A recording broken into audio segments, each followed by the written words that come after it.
Pilipinas, pasok sa listahan ng mga pinakatiwaling bansa sa Southeast Asia. Ikatlo na ang bansa sa mga may pinakamababang marka sa talamak na korupsyon. Mula sa flood control projects hanggang sa issue ng maletang pera. Malalim na ang problema ng korupsyon na sumasakal sa ekonomiya ng Pilipinas. Inilagay ang bansa sa ikatlong pwesto sa hanay ng mga sinasabing pinakatiwaling bansa sa rehiyon.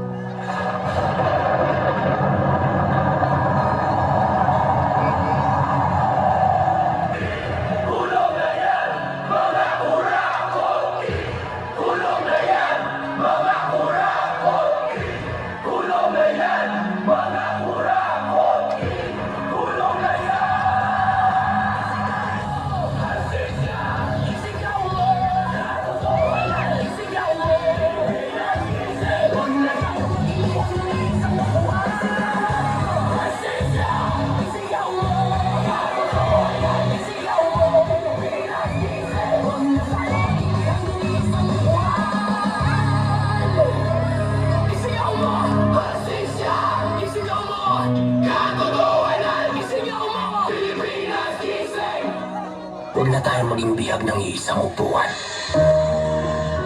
Tutusin, hindi lang naman kaming mga kontraktor ang nakikinabang dito.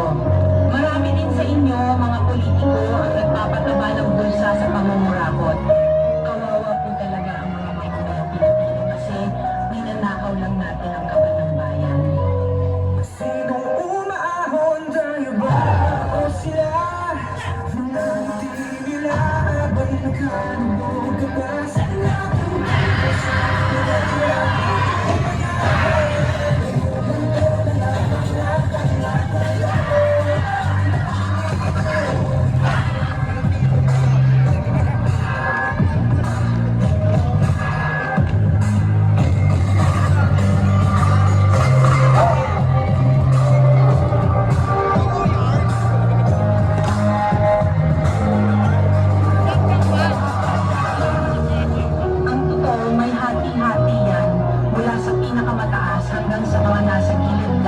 sistema. sa patuloy na pagdinig sa Senado at hindi mo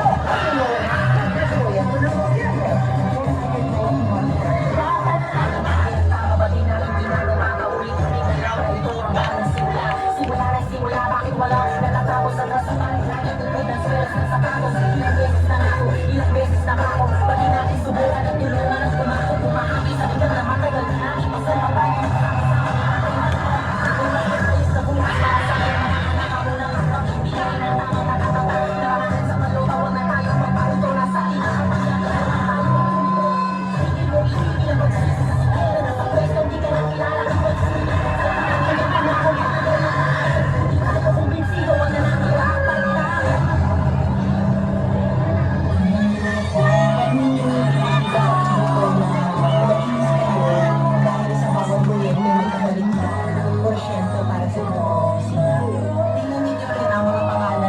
Ngayon, at lalo na sa mismong mga napapalaban ng gobyerno.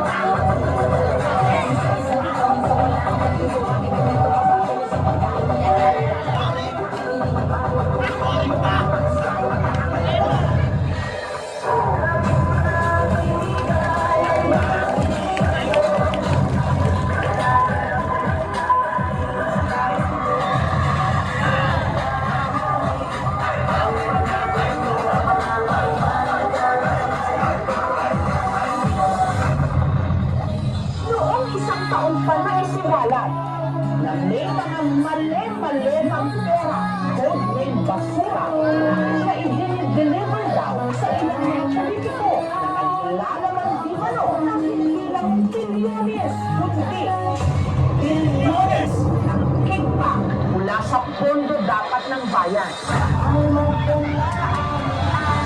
Nakakabalik ng maging mahirap.